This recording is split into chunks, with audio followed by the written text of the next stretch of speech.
नमस्कार, आप देख रहे हैं आज तक। मैं हूं आपके साथ रोहित सरदाना। शाम के 5 बज चुके हैं और वक्त होता है ये दंगल का। लेकिन आज तक आपके लिए लेकर आया है विशेष कवरेज। बिहार विधानसभा चुनाव के नतीजे आने में अब दिन नहीं बल्कि कुछ घंटों का ही वक्त बचा है और हम यहां आज तक से आपके लिए लेकर आए हैं बिहार विधानसभा चुनाव के नतीजों की स्पेशल कवरेज। जी हां, 10 नवंबर सुबह 6 बजे से यह कवरेज स्टार्ट होगी। लेकिन उसके पहले आज तक के एग्जिट पोल ने धड़कने बढ़ा दिए। आज तक ने आपको पहले से अनुमान दे दिया कि बिहार में इस बार किसकी सरकार बनने वाली है और नतीजों के कवरेज के लिए यहां आज तक ने की है खास तैयारी। ये देखिए, यहां पीछे मेरे जहां मैं खड़ा हूं, ये बिहार विधानसभा की हूबहू प्रतिकृति यानी कि उसी का सेट है। ठीक ऐसी ही बिहार विधानसभा और ऊपर लगी है स्क्रीन जहां लिखा है किसका होगा राज तिलक।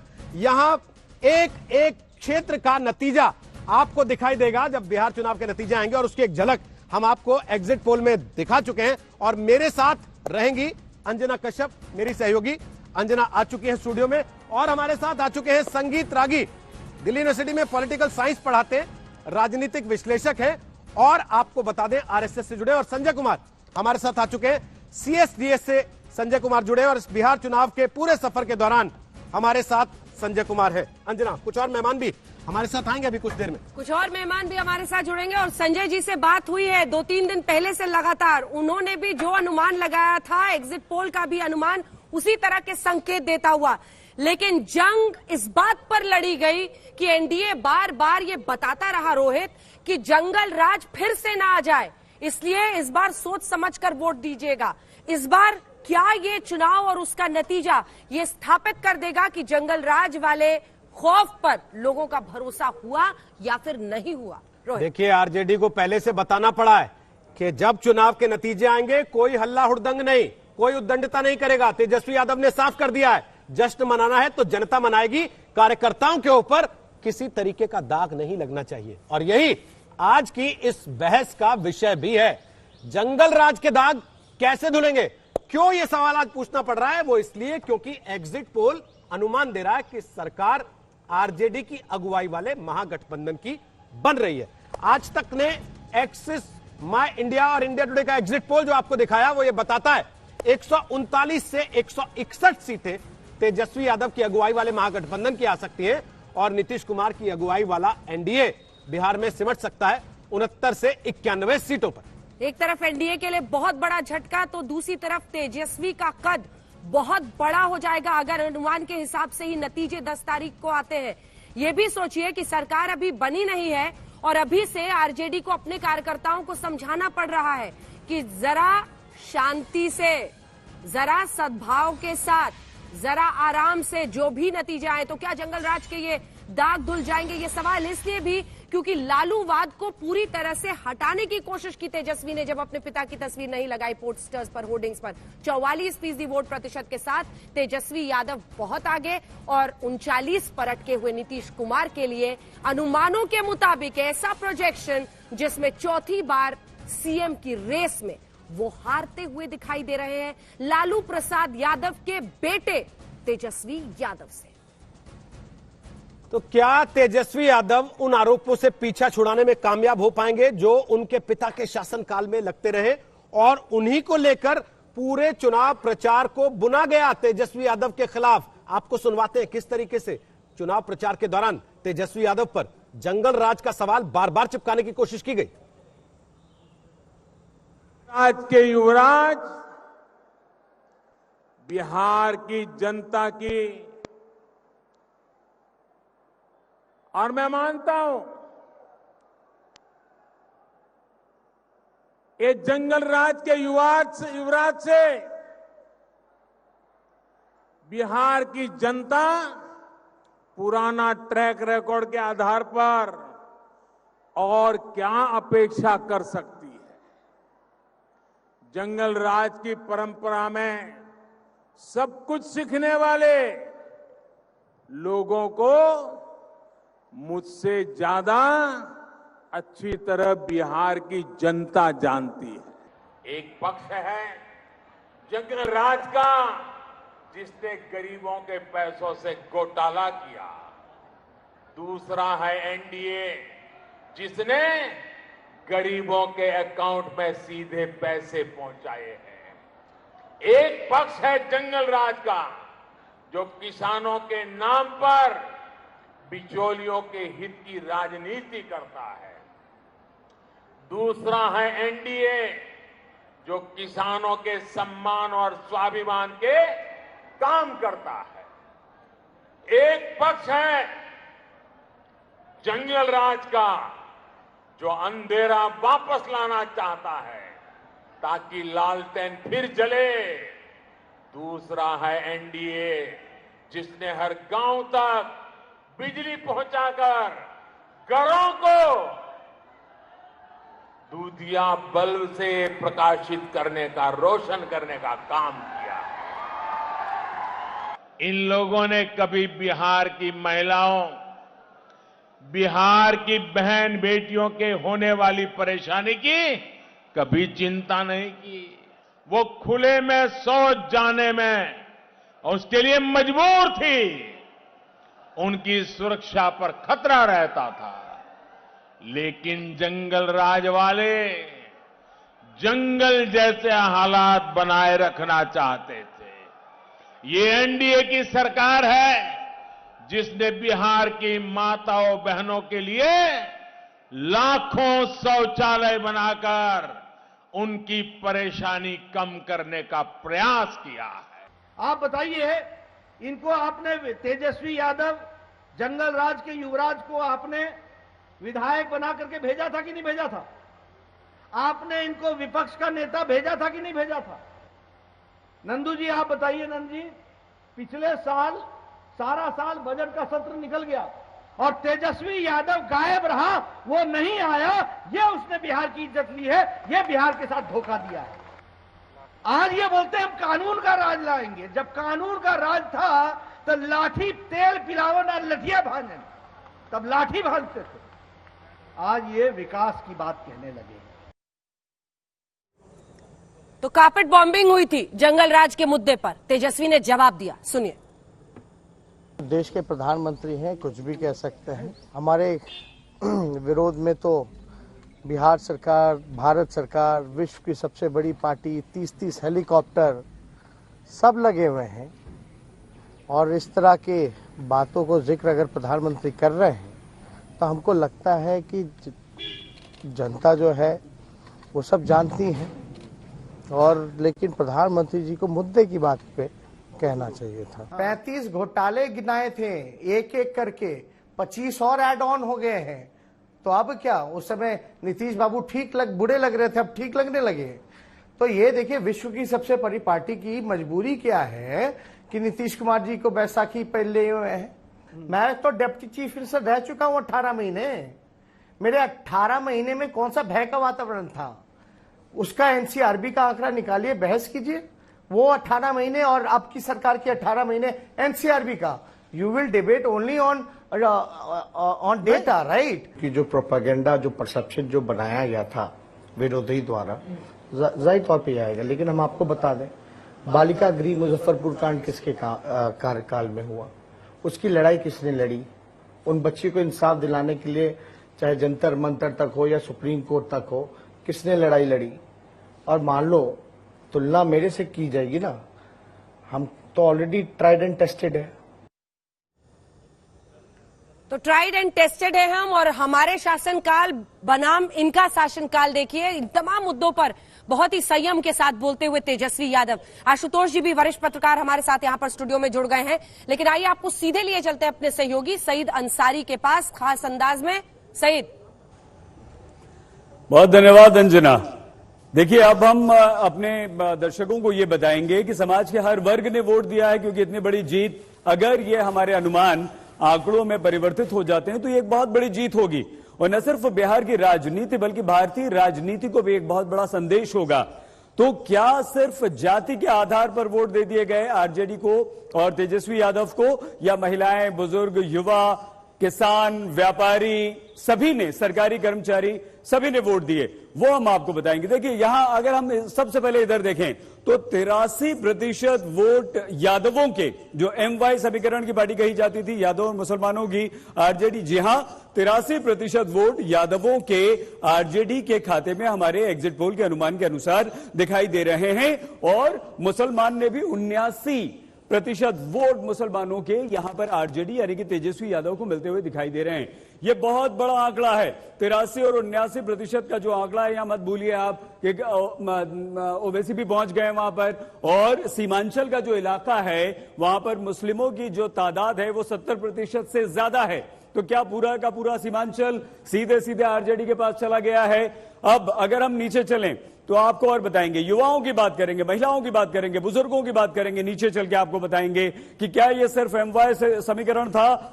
मुसलमान और यादवों के वोट सीधे सीधे गए हैं तेजस्वी को। हम नीचे एस्केलेटर से आ रहे हैं, पीछे हमारा ऑफिस है, ऑफिस से हम उधर के सेकंड फ्लोर से हम अपने साथी अंजना और रोहित के पास जाकर वहां आपको दिखाएंगे कि युवाओं का क्या रुख रहा है। कितने प्रतिशत बिहार के ऐसे युवा हैं जिन्होंने 10 लाख की नौकरी पर भरोसा किया है और उन्हें यह लगा कि अगर तेजस्वी यादव ये कह रहे हैं कि मैं अगर मुख्यमंत्री बना, अगर हमारी सरकार बनी तो सबसे पहली कलम अगर चलेगी, मेरे हस्ताक्षर होंगे तो 10 लाख नौकरियां बिहार के युवाओं को दी जाएंगी। क्या ये इस बात पर बिहार के युवा ने विश्वास किया? क्या बीजेपी, जेडीयू बार बार कह रहे थे, याद कीजिए, अपने बाप दादाओं से पूछिए कि क्या था जंगल राज।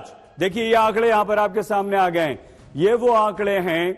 अब ये भी देख लिए, उम्र, आयु वर्ग भी हम आपको बता रहे हैं, 18 से 25, यानी कि पहली बार जो बिहार का युवा वोट कर रहा है और जिसने पिछली बार वोट किया था, 47% वो युवा 18 से 25 आयु वर्ग का, उसने तेजस्वी यादव को वोट दिया है। लेकिन नीचे थोड़ा सा आइए, 26 वर्ष से लेकर 35 वर्ष तक का जो युवा है, जो ये युवा है जो नौकरी कर रहा है, नौकरी पेशा है, जो कारोबार कर रहा है, जो सरकारी नौकरी में आ गया है या आना चाहता है, वो भी 47% है। यानी कि वो भी ये विश्वास कर रहा था, 18 से 25% ने विश्वास किया कि 10 लाख नौकरी हमारे पास आ सकती हैं। तेजस्वी यादव ये वादा कर रहे हैं कि मेरी कलम से पहले हस्ताक्षर 10 लाख नौकरियों पर होंगे। और ये जो 47% हैं 35 साल तक के, यानी कि 30 साल तक तो आप मान ही लीजिए, जो नौकरी के लिए जद्दोजहद कर रहे हैं, 35 साल के अपना कारोबार शुरू करना चाहते हैं, आगे बढ़ना चाहते हैं, तरक्की करना चाहते हैं, ऐसे युवा बिहार के वो तेजस्वी यादव को पसंद कर रहे हैं। 47%, ये एक बहुत बड़ा आंकड़ा है, ये बहुत बड़ी फिगर है। और इसी का फायदा सीधे सीधे तेजस्वी यादव को यहां पर मिला है कि युवा उनके साथ है और वो बिहारी युवा के साथ रहे। वो बिहारी युवा में एक बिहार का लड़का नजर आ रहा था उन्हें। अब देखिए यहां पर एक बार फिर से हम आपको बता दें, 18 से 25 आयु वर्ग में एनडीए को हालांकि 34% वोट यहां पर मिला है, लेकिन महागठबंधन उससे कहीं आगे है। वहीं 26 से 35 वर्ष में एनडीए को 36% वोट मिला है और 47% वोट जो है वो तेजस्वी को पसंद करते हुए दिया गया है। तो आइए एक बार फिर से हम आपको लिए चलते हैं अंजना, रोहित के पास। 18 से 25 साल की उम्र के लोगों का वोट और फिर 26 से 35 साल की उम्र के लोगों का वोट, मतलब ये कि युवाओं को तेजस्वी पसंद है। संगीत रागी, आपको भी पसंद है कि नहीं? देखिए, आप युवा मानते हैं अपने आप को? देखिए राहुल, चूंकि आप लोग राहुल गांधी को 55 साल में युवा मानते हैं तो मुझे भी आपको मानना पड़ेगा कि मैं युवा हूं और मैं हूं युवा। अब मेरी तरफ मत देखिए, आपको युवा की कैटेगरी में नहीं है, आपके बाल सफेद हो गए हैं ज्यादा। देखिए, ये कहना बड़ा अभी मुश्किल है कि कितने प्रतिशत युवा लोगों ने तेजस्वी को पसंद किया, नापसंद किया। मैं एक छोटा सा एक आकलन के अनुसार बता रहा हूं कि यदि मान लेते हैं कि यदि 6% और 7% एरर आ जाता है, जो अभी जो पैटर्न पूरे एरर थ्योरी पे ही चलिएगा 3-4 घंटे जो आप बैठिएगा? नहीं, देखिए ये अभी ये बताइए ना, आप अपने आप को युवा समझते हैं? तेजस्वी यादव के फैन हो गए हैं आजकल, हमने सुना है। ये जो आप जंगल राज कह रहे थे, असर लाया नहीं। मैं आपको एक दूसरी परिस्थिति देता हूं। 51 से 60 साल की उम्र के 40% तेजस्वी को पसंद करते हैं और 45% एनडीए को पसंद करते हैं, और 61 साल से ऊपर के 38% तेजस्वी को पसंद करते हैं और 48% नीतीश कुमार को पसंद करते हैं? देखिए, जिन्होंने मैं- लालू अभी राज मैं- को मैं देखा था, मैं वो तो आपको- आपकी तरफ मैं- चले गए, नहीं बाकी नहीं। मैं मुझे एक उत्तर देने दीजिए। आप बोलिए। मुझे आज तक ये पता नहीं लगा है कि राहुल गांधी को 25% और 35% कहां से आंकड़ा आता है प्रधानमंत्री के रूप में चाहने वाले। मतलब कुशवाहा को 4% लोग, अभी आप ही का आंकड़ा बता रहा था कि कुशवाहा को 4% तो उनका वोट भी नहीं होगा वहां पर, और कुशवाहा को 4%, आप ही के आंकड़े बता रहे हैं कि 4% लोग जो है वो मुख्यमंत्री के तौर पर चाहते हैं। तो मुझे थोड़ा सा इस आंकड़ों में तेजस्वी पर बात करने से झिझक क्यों? नहीं, राहुल गांधी, अजय कुशवाहा। नहीं, हम अरे झिझक तेजस्वी नहीं पर रहे, जवाब हम दीजिए ना। आंकड़ों के संदर्भ में हम नींव उसकी हिला दी। व्याख्या कर रहे हैं। नींव हिला दी उन्होंने। देखिए, मुझे ऐसा लगता बिहार लोकसभा की परफॉर्मेंस देखिए, देखिए, और उसके बाद ये परफॉर्मेंस देखिए। देखिए, नींव हिला दी। अभी हमने दिक्कत हो रही है बात करने में। अभी हमें लगता है आंकड़ों पर ही बात करनी चाहिए, और कैंपेन स्टाइल पर बात कर सकते हैं, हम लीडरशिप स्टाइल पर बात कर सकते हैं, लेकिन आपने तो उपसंहार निकाल दिया कि यही होने वाला है। लेकिन आशुतोष जी, अभी तक तो मतलब आप सोचिए कि सत्ता में आए नहीं, और एक पार्टी को, कार्यकर्ताओं को, जो संजय जी अभी बोल रहे थे, उसके बाद मैं उनके पास जाऊंगी, कि पहले से बताना पड़ रहा है शांत रहिएगा, आराम से रहिएगा। ये जो हुड़दंगई वाला डर है, वो वाकई डर नहीं था, सच्चाई है क्या? नहीं, मुझे लगता है कि अगर तेजस्वी यादव ने इस तरीके की बात, क्योंकि मैंने देखा नहीं है, और अगर इस तरीके की बात की तो मैच्योरिटी का परिचय दिया है, और इसमें कोई दो राय नहीं है कि आरजेडी का जो 15 साल का शासन था उसके अंदर कानून व्यवस्था की स्थिति बहुत बुरी थी। तो ऐसा ना हो कि 15 साल के बाद अगर आपके पास शासन आता है, अचानक आप फिर पुराने बोर्ड में चले जाएं, और इसके उदाहरण मिलते हैं। मैं आपको उत्तर प्रदेश का उदाहरण दूं तो बड़े लंबे समय के बाद जब अखिलेश यादव की सरकार बनी थी 2012 में, तो उसके बाद किस तरीके की हुड़दंगे की कोशिश 2-3 दिनों तक चलती रही, और 2017 में जब बीजेपी की सरकार बनी थी तो उसके बाद भी कई नेताओं ने हुड़दंगे की थी। तो अगर तेजस्वी यादव ने कहा है कि अगर इस तरीके की हरकत करेंगे और अगर वो कंट्रोल नहीं कर पाएंगे, अगर ऐसा होगा तो इतिहास उनको माफ भी नहीं करेगा। इतिहास कोई ऐसी नहीं है कि उनको छोड़ देगा। 31 साल की उम्र में कुर्सी मिलना आसान हो सकता है, लेकिन 31 साल के बाद आने वाले 40-50 साल तक राजनीति करते रहने के लिए जरूरी है कि ये जो 15-5 साल अगर उनको अगर मिलता है तो उसमें वो नजीर साबित करें कि आरजेडी वाकई बदल गई है। 3 मेहमान और हैं हमारे साथ, राजनीतिक मेहमान, राजनीतिक पार्टियों से। श्याम रजक हमारे साथ हैं, वो आरजेडी के नेता हैं। हमारे साथ नवल किशोर यादव हैं, वो बिहार बीजेपी के प्रवक्ता हैं। और हमारे साथ डॉक्टर सुनील सिंह हैं, वो जेडीयू के नेता और प्रवक्ता हैं। श्याम रजक, अगर तेजस्वी यादव को नतीजे आने के पहले एग्जिट पोल देखकर ही अपनी पार्टी को यह संदेश देना पड़ता है कि भैया थोड़ा कंट्रोल में, तो इसका मतलब ये कि डर उनके मन में भी कहीं ना कहीं है कि जो बात ये जंगल राज की कह रहे थे ये सही ना साबित कर दें अपने कार्यकर्ता?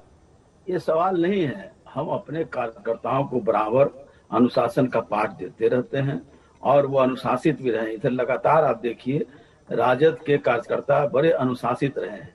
कहीं कहीं छोटी मोटी घटना हुई होगी तो उसको आप इसको इंक्लूड नहीं कर सकते, लेकिन तेजस्वी जी ने इसलिए कहा कि जो लोग बदनाम करना चाहते हैं उसको आप देखिए, और देख करके ये करिए कि आप अपने को संयम के साथ रखिए, क्योंकि जनता की जीत है या जनता का फैसला होगा। हम तो सेवक हैं, सेवक को काम है सिर्फ काम करना, और इसीलिए उन्होंने कहा है कि जो सेवक है, कार्यकर्ता है, नेता है, चाहे जो हमारी पार्टी के लोग हैं, उन सबको संयम होकर के और जो हमने वादा किया है उस वादे को काम करने के लिए हमारी कार्य योजना के तहत हम उसको कार्यान्वित करेंगे। संजय जी, अपराध का दाग क्या धुल जाएगा? और ये दूसरा सवाल, जो कह रहे छीट-फूट घटनाएं हो रही थी, लेकिन एक छवि बनी है, ये जो वोटिंग के फेजेस में ग्राउंड जीरो पर देखा जा रहा था, बाइक्स पर अलग अलग जगह पर आरजेडी के झंडे लेकर इस तरह का बवाल मच रहा था कई जगहों पर, क्या इसी से आशंकित होकर ये कहा है तेजस्वी यादव ने? मुझे लगता है कैंपेन से ज्यादा सचमुच वो जो 15 साल जंगल राज की बात होती है उसकी याद है लोगों के बीच में, और परसेप्शन बहुत इंपॉर्टेंट रोल प्ले करता है चुनाव में। एक परसेप्शन बना हुआ है कि लालू राज के समय में, लालू के समय में 15 साल में एक जंगल राज था, और उस परसेप्शन को धोने में, मिटाने में काफी वक्त लगेगा, जिसका जिक्र हम पहले कर रहे थे। लोग अभी से आशंकित हैं बिहार में, और ये किसी भी आने वाली सरकार के लिए कुछ शुभ संकेत नहीं है। लोग कह रहे हैं हमने तो अपने सामान पैक करने शुरू कर दिए, कुछ लोग कह रहे हैं हम अपने घर के सामने यादव निवास लिखवाएंगे। तो इस तरह की जो चीजें आ रही है वहां से, भले ये छिटपुट घटनाएं हो, लेकिन ये संकेत अच्छा नहीं है एक पार्टी के लिए जिसकी सरकार बनने जा रही है, अगर एग्जिट पोल के नतीजों को हम नतीजे ही मान लें तो। क्यों नवल किशोर यादव जी, इसी में खुशी ढूंढ लेंगे आप लोग कि दिल्ली अगर आ भी रहे हैं तो बड़ी बदनामी के बीच आ रहे हैं, अग्नि परीक्षा होगी। अंजना जी, जो 18 महीने की जो सरकार थी, जो नीतीश जी की सरकार और लालू प्रसाद यादव जी के साथ चलाई गई, उस 18 महीने में भी आप देखेंगे कि वो अपहरण की और वो सारे मर्डर की, लूटपाट की घटनाएं वो एक ढंग से पुनरावृत्ति होनी शुरू हो गई। और जब बीजेपी साथ आ गई नहीं, डेटा छोड़िए ना, नीतीश जी क्या कर रहे थे तब?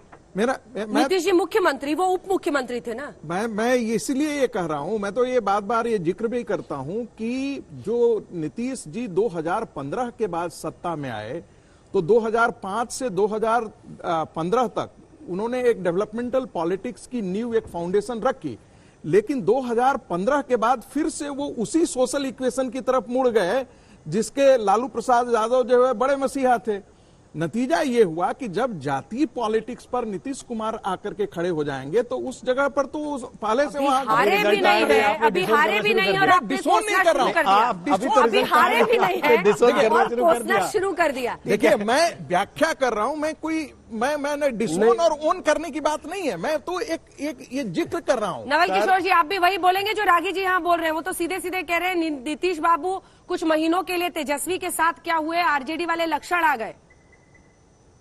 नहीं, मैं अन्ना जी, मैं एक बात मैं बताना चाहता हूं कि हमने कई आपके ओपिनियन पोल, एग्जिट पोल लंबे समय से मैं देख रहा हूं।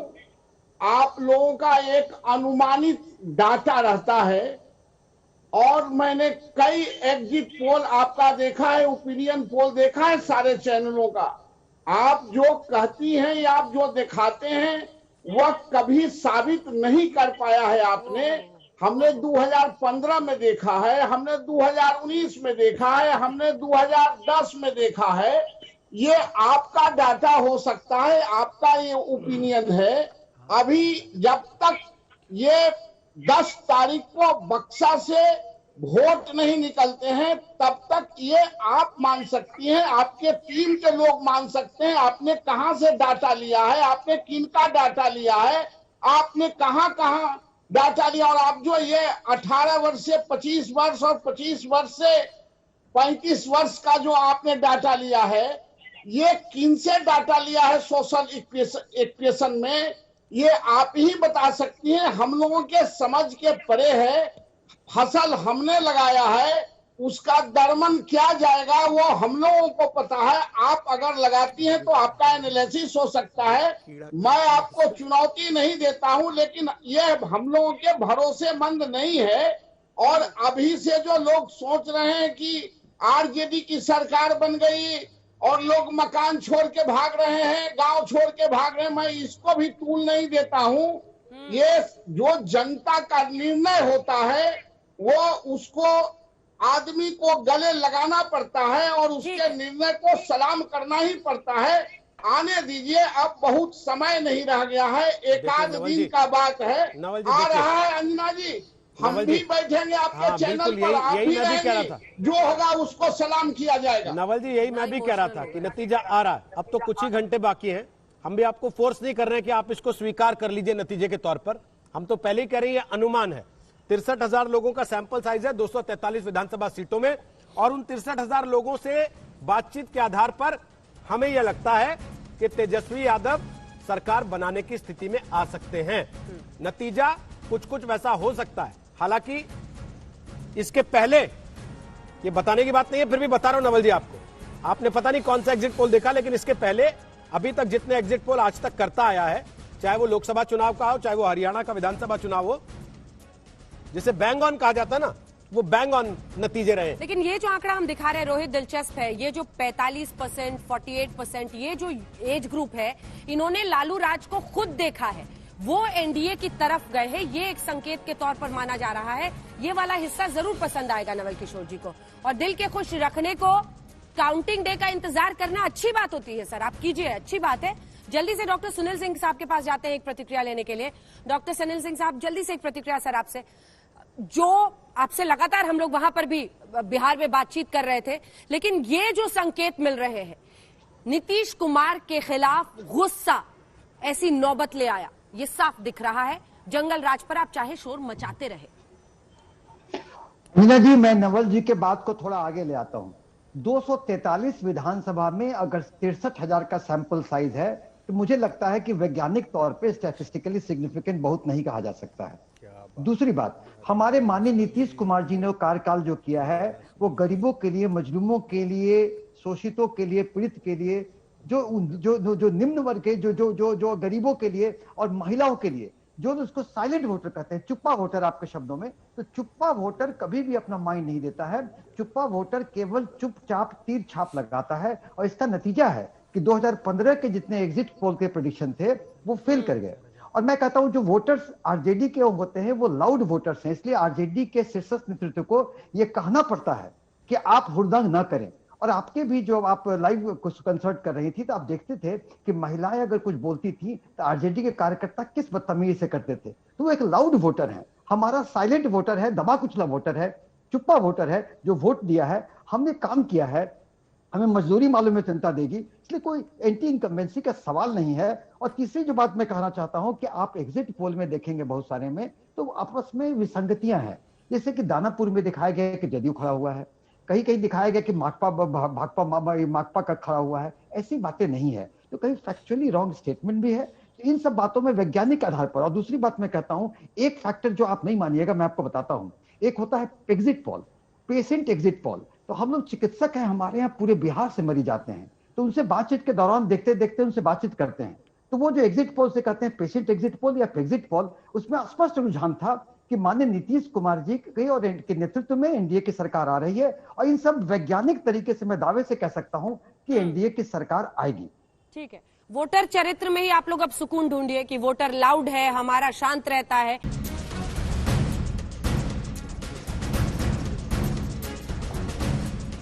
जंगल राज के दाग कैसे खुलेंगे, एक बार फिर से आपका स्वागत है। और अब चर्चा को हम आगे लिए चले।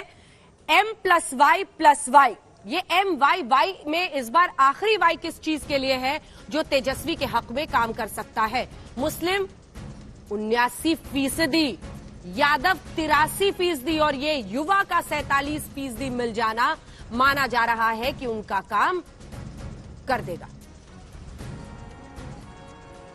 ओवैसी की पार्टी भी मुसलमानों को काट नहीं पाई आरजेडी। आशुतोष जी, ये 47% तो 83%। देखिए जो आपका सर्वे है, अगर इस सर्वे को हम बेस माने, ये मैथ्स का सवाल पूछ रहे हैं? नहीं, एक मैथ्स का सवाल पूछ रहे हैं कि ये जो 83% आपने यादव दिखाया है, 79% मुस्लिम दिखाया है, तो ये 47% जो है वो तो उन दोनों में भी तो सबसेट, तो सेट थ्योरी तो आपने पढ़ा होगा। सेट और सबसेट में एक बात यह है कि अगर सबसेट ये होगा तो एनडीए के लिए भी होगा, लेकिन एनडीए में 47% नहीं है, तो इसीलिए इसको अभी मान लीजिए कि युवा जो है वो ज्यादा गया है उस तरफ थोड़ा सा मैथ्स में, क्योंकि आप प्रोफेसर साहब हैं।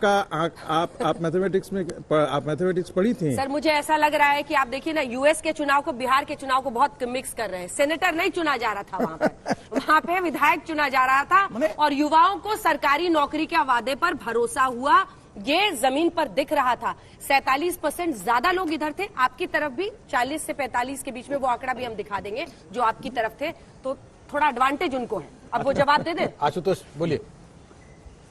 सवाल ही मैं भूल गया। सवाल ये था, संगीत जी चाहते ही थे कि आप भूल जाए, और देखिए उन्होंने कर दिया अपना काम। तो सवाल ये था कि असदुद्दीन ओवैसी ने भी अपनी पार्टी के उम्मीदवार इस बार उतारे, और इस बार वो ज्यादा ताकत के साथ मैदान में थे, इस उम्मीद के साथ कि मुस्लिम वोटर उसका, क्योंकि लालू यादव नहीं है, मोह भंग होगा और वो अलग होगा, 14 सीटें और वो अलग होगा। देखिए कल तो आप कह रही थी कि ओवैसी पूरी तस्वीर बदल सकते हैं, हाँ, आज आप कह रहे हैं सिर्फ 14 सीटें थी। बोलिए। दो चीजें होती, पहली बात तो ये होती है कि असदुद्दीन ओवैसी का मुसलमानों के बीच में एक तरीके की पैठ है, अखिल भारतीय स्तर पर उनको मुसलमानों का एक बड़ा तबका उनको अपना नेता मानता है, लेकिन नेता मानने का मतलब ये नहीं होता कि वो उनके वोटिंग बिहेवियर में रिफ्लेक्ट भी करेगा। जिन जगहों पे वो पार्टी चुनाव लड़ रही है, ऐसा नहीं कि ओवर आर्चिंग सारा मुसलमान आके उनको वोट दे देगा, क्योंकि आज की तारीख में जो मुस्लिम तबका है उसकी नजर में सबसे बड़ा अगर कोई राजनीतिक प्रतिद्वंदी या दुश्मन मानते हैं तो बीजेपी को मानते हैं। तो जहां भी बीजेपी गठबंधन को हराने के लिए कोई भी दूसरी पार्टी मजबूत नजर आएगी उसको वो वोट देंगे। अगर किसी एक पर्टिकुलर सीट पे अगर ओवैसी का कैंडिडेट अगर मजबूत लगता है तो उसको वोट देंगे, और अगर नहीं लगता है तो फिर वो आरजेडी कांग्रेस जो भी होगा उसको वोट देंगे। ये स्ट्रेटेजिक वोटिंग वो कंसिस्टेंटली पिछले कम से कम 4-5 सालों में हर जगह दिखाई पड़ता है, यही पैटर्न दिखाई पड़ता है।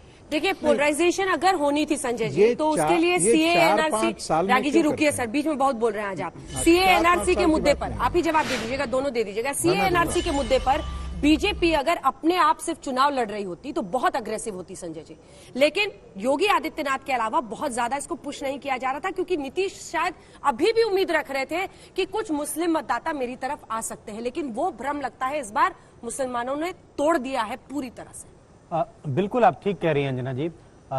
जब चूंकि नीतीश कुमार साथ में थे और नीतीश कुमार इस तरह के वो चुनाव हार जाए जीत जाए एक अलग बात है, लेकिन इतनी डिविसिव पॉलिटिक्स में वो विश्वास नहीं करते। और अगर बीजेपी ने इस ओर अपना चुनाव प्रचार किया होता तो दोनों पार्टियों के बीच जो मतभेद है, थोड़े बहुत मतभेद तो दिखने को सुनने को मिल रहे थे, वो शायद और उजागर हो जाता और गठबंधन के लिए और भी बुरे दिन होते। अगर एग्जिट पोल के अनुमान को हम माने कि इसी डायरेक्शन में जा रहा है तो मेरे समझ से और भी इनकी स्थिति खराब होती। इसी वजह से बीजेपी ने बड़े पुरजोर तरीके से एनआरसी और इस तरह के मुद्दों को नहीं उठाया। और जो जिक्र आशुतोष कर रहे थे, ओवैसी ने मुस्लिम वोटरों के बीच में अपनी सेंध क्यों नहीं बनाई, मुझे लगता है एक और फैक्टर इसमें यह भी है, एक आम मतदाता अपने वोट को बर्बाद होते हुए देखना नहीं चाहता। तो जब आपको लगेगा कि ये पार्टी सचमुच चुनाव जीत सकती है तब तो आपके वोट करेंगे आपके साथ, लेकिन जब ये लगता है कि ये पार्टी चुनाव जीत नहीं सकती और वो इस पार्टी का वोट काटेगी जो बिल्कुल सचमुच टक्कर में दिखाई पड़ रही है, इस वजह से ओवैसी की पार्टी ने कोई अच्छा प्रदर्शन नहीं किया है, ऐसा एग्जिट पोल के अनुमान कह रहे हैं। संगीत रागी बोलिए। देखिए मेरा अपना मानना है कि यदि आप किशनगंज, अररिया, ये सारा एरिया आप देखेंगे तो उसमें तो सीमांचल एरिया में बीजेपी इसीलिए हार जाती है क्योंकि वहां जब तक त्रिकोणीय संघर्ष नहीं होता है तो बीजेपी का वहां पर हारना तय है। इसलिए कि कहीं पर 28% है, 38% से लेकर के 60% और 70% मुस्लिम मतदाता हैं। वहां उनका वोटिंग जो होता है वो 80% से 90% होता है। लेकिन यही बात जो है वो अभी ये बात बार कह रहे थे कि मुसलमान लोग, मुस्लिम मतदाता जो है वो राजनीतिक तौर पर साहब नहीं देखता है। और ये 4-5 साल का नहीं है, ये पूरा एक पैटर्न है, क्योंकि भारतीय जनता पार्टी एक सांस्कृतिक राष्ट्रवाद के नारे के साथ और इन मुद्दों के साथ आगे बढ़ती है। अब आप बांग्लादेशियों के बारे में यदि आप सवाल करते हैं तो इसको हम डिविजिव पॉलिटिक्स कैसे कह सकते हैं? मैं संजय जी के इस शब्द से बिल्कुल सहमत नहीं हूं। यदि बांग्लादेशियों का मुद्दा आता है तो इसको डिविजिव पॉलिटिक्स को समझाते ना, उन्होंने सीधे बोला कि मैं बिल्कुल इससे आ जाए। नीतीश कुमार ने तो ये बात पहले से कही और बार बार कही, असर्ट करके कही।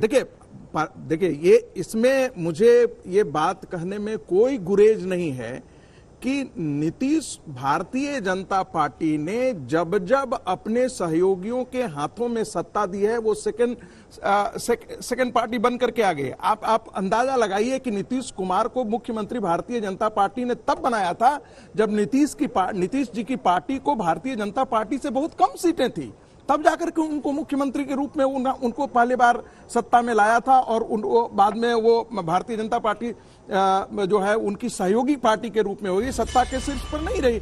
दूसरी बात, आप 15 साल के शासन में यह भी आप देख सकते हैं कि नीतीश जी ने के भारतीय जनता पार्टी के लिए एक हमेशा यह परसेप्शन रहा कि बहुत सारे ऐसे लीडरशिप हैं जो नीतीश जी ने उसको मूलतः भारतीय जनता पार्टी की जड़ों को उन्होंने वहां पर कमजोर किया है। अच्छा, वो जड़ कमजोर कर रहे थे बीजेपी की। आपके नेता क्या कर रहे थे?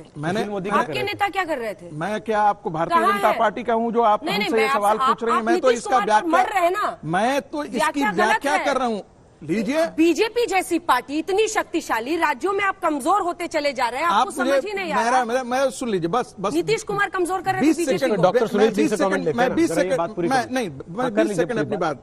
देखिए, आप राजस्थान चले जाइए, मध्य प्रदेश चले जाइए, छत्तीसगढ़ चले जाइए, कर्नाटक चले जाइए, महाराष्ट्र चले जाइए, जितने भी राज्य हैं भारतीय जनता पार्टी के, वहां पर कोई न कोई एक मास लीडर है जो पूरी पार्टी को एंकर कर रहा होता है। ये सुशील मोदी का फेलियर है या बिहार चले जाइए, बिहार पर यदि आप चले जाते हैं तो नरेंद्र मोदी जी और अमित शाह जी के नाम पर वोट पड़ता है। संगीत रागी, ये फेलियर किसका है? नहीं, कहीं पर देखा आपने उनको अग्रेसिव होकर प्रचार करते हुए? मैं तो कहाँ जी रहे हैं सर? मैं तो कह रहा हूँ कि पहले कब हुआ था, कहाँ एग्रेसिव प्रचार हुआ है, मुझे बताइए।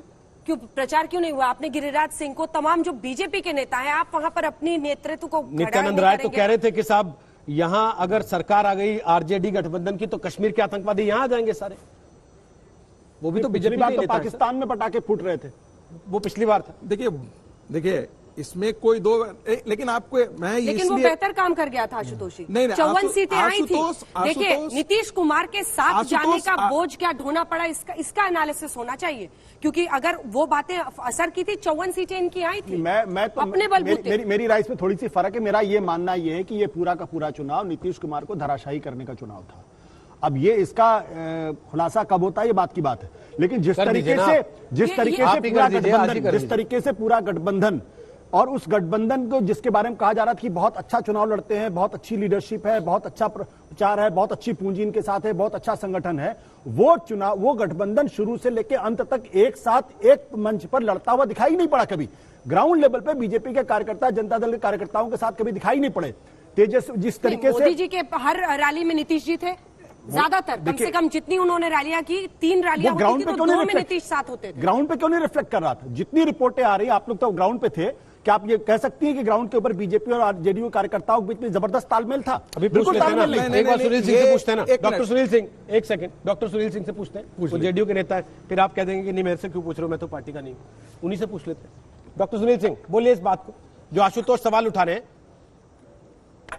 रोहित जी, मैं स्पष्ट बता दूं कि जेडीयू और भाजपा चट्टानी एकता के साथ माननीय नीतीश कुमार जी के नेतृत्व में चुनाव लड़ी है, जिसके की पूरे आशातीत परिणाम, सकारात्मक परिणाम आएंगे।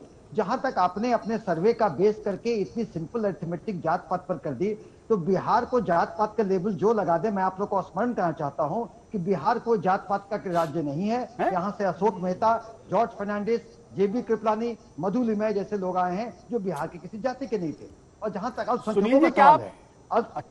सुनील जी क्या आप दावे के साथ कह रहे हैं या सिर्फ टीवी पे कहने के लिए कह रहे हैं कि बिहार के अंदर जाति के आधार पर वोट नहीं पड़ता है? अगर नहीं पड़ता तो एमओआई क्या है? फिर नीतीश कुमार की बिहार की राजनीति प्रासंगिकता क्या है? क्या वो बैकवर्ड जाति के नहीं होते, अगर कुर्मी नहीं होते? और ईबीसी का पूरा कॉन्सेप्ट किसने बनाया? महादलित कहां से आया? महापिछड़े किसने कहां से आया ये सारे कॉन्सेप्ट? और अगर क्या आपकी पार्टी क्षेत्र विशेष के अंदर, विधानसभा विशेष के अंदर क्या जाति के आधार पे टिकट नहीं देती है? क्या जाति के आधार पे चीजों का डिस्ट्रीब्यूशन नहीं होता वहां पे? आप तो बिल्कुल ऐसी बातें कर रहे हैं जो बिल्कुल अजूबी बात। मैं बता रहा हूं, मेरा सुन तो लें। रोहित जी, मेरा कहना है कि देखिए, आप सभी लोग जानते हैं कि माननीय नीतीश कुमार जी विकास राज करते हैं, और विकास भी कैसा विकास? लॉपसाइडेड विकास नहीं, न्याय के साथ विकास। यानी कि जो समाज के अंतिम पायदान पर बैठा व्यक्ति है उसको मुख्य धारा में लाना है। उसमें अगर अति पिछड़े आते हैं, अल्पसंख्यक आते हैं, महादलित आते हैं तो आए, क्योंकि उनको छोड़ करके विकास करने का कोई मायने नहीं है। इसको अगर आप जात पात का नाम देना चाहते हैं आप दे लें, मगर हमारा मकसद है कि समाज का हर व्यक्ति, अंतिम पायदान पर बैठा व्यक्ति को भी विकास का मुख्य धारा। सुनील जी, आप तो डॉक्टर हैं, आपके बगल में हम थोड़ा सिम्टम्स बता रहे हैं, उसको समझिए। अंतिम पायदान पर जो व्यक्ति खड़ा है उसको मुख्य धारा में ला रहे हैं, इसका मतलब क्या है? उसको मिल क्या रहा है? उसको चाहिए नौकरी, सड़क, बिजली, पानी, पुरानी बात हो गई, एस्पिरेशनल इंडिया।